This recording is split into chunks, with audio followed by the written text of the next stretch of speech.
to see it being something being pumped into a particular space or sector, Wall Street starts to get nervous and say, okay, are we facing another dot-com bubble? That was a 5-year long bubble. We had the housing crisis bubble. That was 5 years also. The 2008 housing crash. And if you really think about it, the roaring 20s that led to the Great Depression, 1929, if you kind of look at it, that was also kind of a bubble. And it's potentially happening again. So when people get scared, instead of panicking so early on, because what happens is we get that super excitement.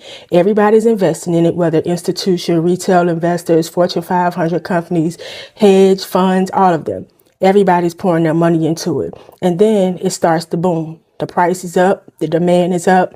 We're seeing our investments increase from this particular sector, all of that, right? Then this massive, massive belief that it'll never go down.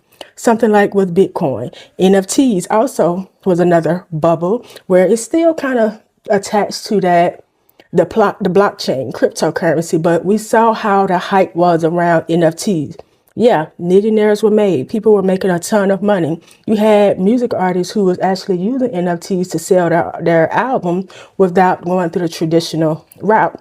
And now we haven't heard much about NFTs. They're still there, but that hype is no longer there. It died down, and you had all of those NFTs that were worth hundreds of thousands of dollars, millions. The Ape Club, if I'm not mistaken, all of their NFTs were worth thousands, hundreds of thousands, and millions, and now they're about worthless. And so you have this belief that just because we see this massive pour into something, it'll never fall. And eventually it does.